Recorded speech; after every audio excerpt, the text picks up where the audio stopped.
Começar algo e nunca terminar, fazer 1000 coisas de uma vez e não terminar nenhuma delas. O que é isso? Bom, isso vai muito mais além do que simplesmente um hábito negativo, né? Isso é mais profundo.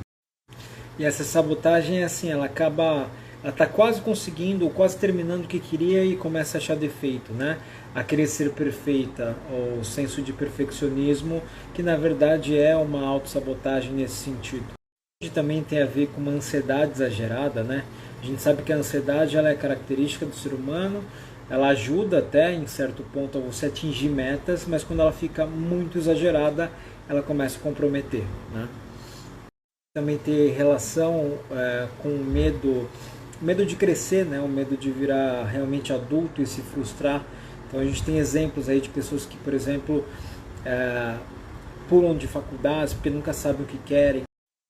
E também, claro, as pessoas que têm uma personalidade ou características bastante impulsivas, elas têm essa tendência de comportamento, né? De pular fora no primeiro problema ou desistir muito rápido. E o grande problema é que as pessoas elas acabam assumindo esse tipo de comportamento, automatizando eles e acaba cada vez mais duvidando da sua própria capacidade, né? E cada vez mais desistindo das coisas. Meu filho está bebendo muito ultimamente, estamos preocupados, o que eu posso fazer? Bom, vamos lá, isso é uma questão muito séria, que pode ser uma dependência química. As pessoas acabam não dando tanta importância a isso, principalmente sendo o álcool, né? Uma droga que é lícita, que é aceita pela sociedade. Mas a gente sabe que eu trabalho com dependência química também e eu sei que as consequências são terríveis. Mas assim, o que você me pergunta, eu vou te falar. Para ter uma ajuda, a pessoa precisa querer ter essa ajuda. Então, a pessoa que está em uso, o dependente químico, ele precisa. As pessoas acabam não dando tanta importância a isso, principalmente sendo o álcool, né? Uma droga que é lícita, que é aceita pela sociedade. Mas a gente sabe que eu trabalho com dependência química também e eu sei que as consequências são terríveis. Mas assim, o que você me pergunta, eu vou te falar. Para ter uma ajuda, a pessoa precisa querer ter essa ajuda. Então, a pessoa que está em uso, o dependente químico, ele precisa. Porque infelizmente, se o próprio dependente químico não entender que ele é dependente químico e não quiser uma ajuda, não tem resultado. A gente coloca ele num lugar, mas ele não vai querer ficar lá. O primeiro passo é isso, é a informação, é a psicoeducação a respeito dessa dependência química e desse entendimento dessa pessoa. Aí sim pode ser um outro passo, né? Então busca um atendimento psicológico para ele. Agora, se ele quer o tratamento, se ele já quer ser tratado, existem vários lugares, né? O AA, a terapia individual para a dependência química mesmo, outros tipos de grupos, então tem bastante lugar para você. Existe cura para a depressão? Já vi uns profissionais dizendo que sim. Na verdade, a gente não pode falar que a depressão tem cura, né? Ela tem tratamento e dá para você ter uma remissão considerável, até completa dela, mas não quer dizer que ela sumiu eternamente, entende? Então você tem que continuar fazendo um tratamento a longo prazo para evitar que a depressão volte, né? E só lembrando, tá? Depressão é doença, tem CID, né? Então o CID dela é o F33 e ela é bem diferente de tristeza, não tem nada a ver uma coisa com a outra. E a depressão ela pode ser tratada tanto com psicoterapia quanto remédio. Como controlar uma compulsão? A primeira coisa é entender qual é a compulsão, né? Porque a compulsão ela pode ser direcionada para várias coisas, né? E aí tem a compulsão por jogos, a compulsão por compras, a compulsão por alimentar, a tricotilomania, que é a compulsão por arrancar pelos do corpo. Também é uma compulsão o ato de acumular coisas, né? Os acumuladores é um tipo de compulsão. Tem a compulsão sexual, né? Então tem vários tipos e eu já peguei todos esses casos no CAPS. E como tratar, né? Então o primeiro passo é entender qual é a compulsão. E como tratar? Bom, dentro da terapia a gente tem algumas técnicas, né, para fazer com que isso vá melhorando ao longo do tempo. O que cada ferramenta vai depender do tipo de obsessão, de compulsão que você tem, né? Mas uma das ferramentas é a da exposição e bloqueio de resposta. Tá? Como é que funciona? Então, nesse caso, o paciente vai ser exposto ao que gera compulsão nele, mas trabalhando a sua mente para que a resposta seja diferente, né? Não seja a mesma resposta. E essa exposição e bloqueio, ela gera realmente uma reciclagem no cérebro, né? Isso é cientificamente comprovado. Então, diminui os comportamentos compulsivos e obsessivos, né? Por que adquirimos hábitos ruins? Tenho essa dúvida.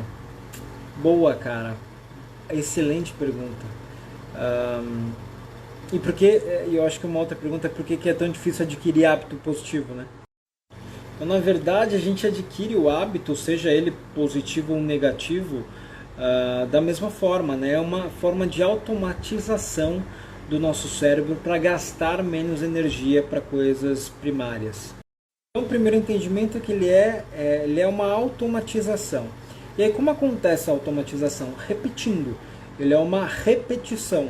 E essa repetição não é, que nem o pessoal fala, 20 dias só para gerar um hábito, não. Os estudos novos de neurociência e tudo mais, e comportamento, entende que é de 2 a 3 meses para você transformar um hábito, um comportamento num hábito, tá? Então não é essa parada de 20 dias. Então pensa, tudo que você repete durante um bom tempo, uns 2, 3 meses, diariamente, automatiza e vira hábito. E aí você vai ver que nem tudo que você repete o tempo inteiro é positivo.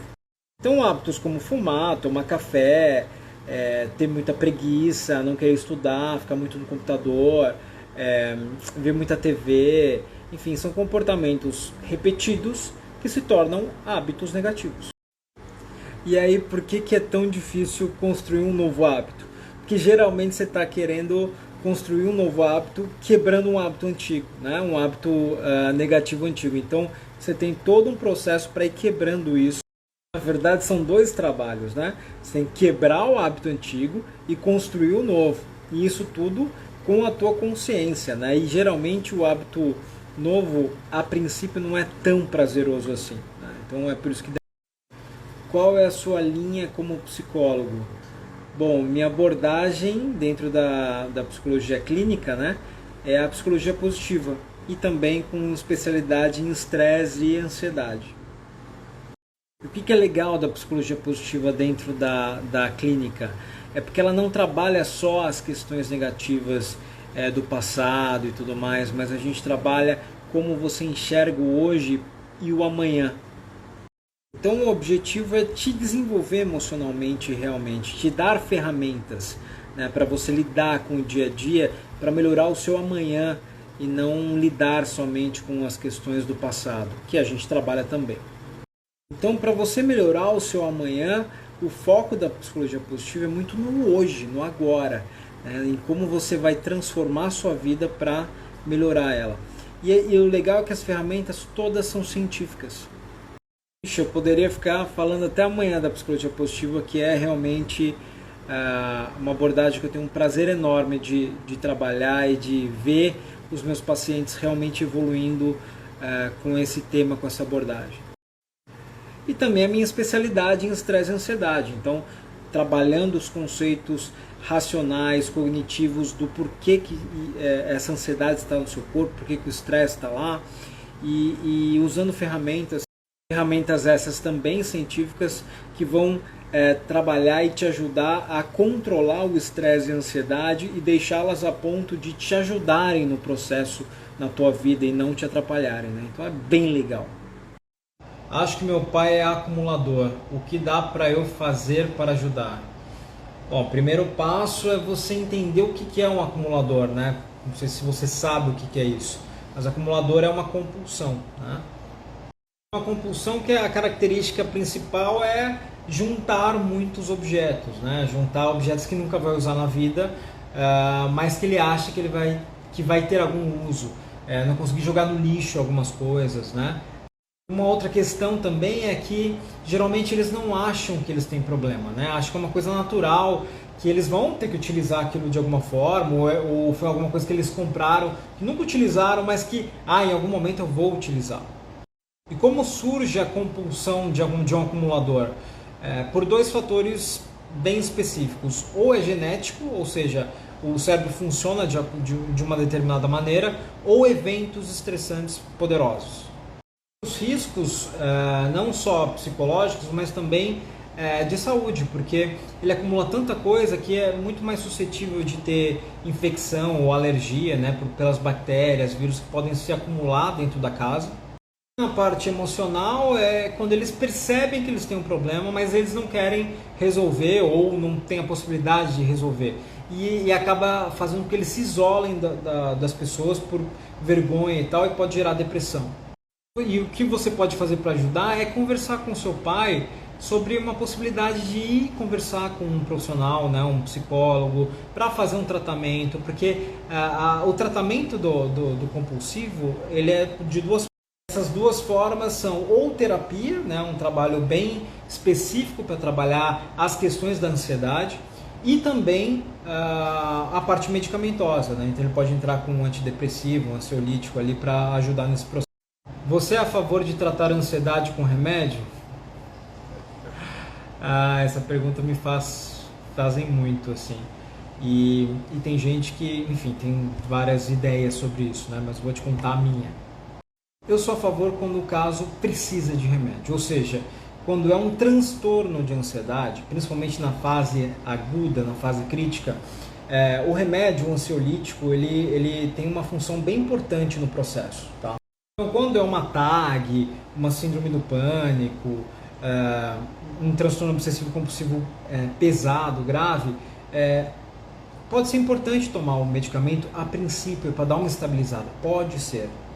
Pode ser que eu digo, por quê? Porque aí o psiquiatra vai analisar e vai ver. Mas no transtorno eu acho interessante fazer uma junção entre medicamento e terapia, porque só medicamento também não adianta, você só vai tratar o sintoma e não a causa. Agora, em outros casos de ansiedade exacerbada ou algum evento causador de uma ansiedade que está causando transtornos emocionais, não necessariamente você precisa do medicamento, tá? Eu digo isso porque é a minha área mais específica de atuação dentro da psicologia, né? Estresse e ansiedade. E dá para se trabalhar muito, dá para se evoluir muito com autoconhecimento, com ferramentas próprias para lidar com essa ansiedade. Eu choro o tempo todo, mas não é de tristeza, é de raiva. Como controlar? Ok. Primeira coisa que você tem que entender é o choro é uma forma de extravasar uma emoção, tá? Primeira parte que tem que entender.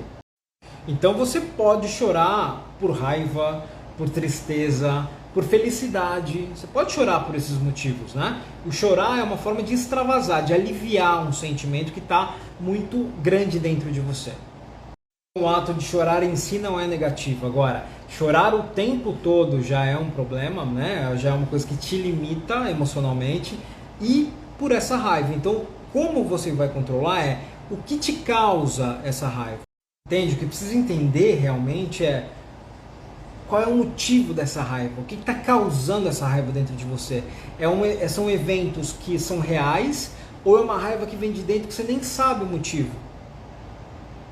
Na verdade, o choro ele está te fazendo aliviar esse sentimento, para não ficar tão pesado dentro de você. Então o choro é positivo nesse quesito. Agora, precisa trabalhar, precisa entender esses rompantes de raiva. E isso com terapia, tá? Como a psicologia vê a religião?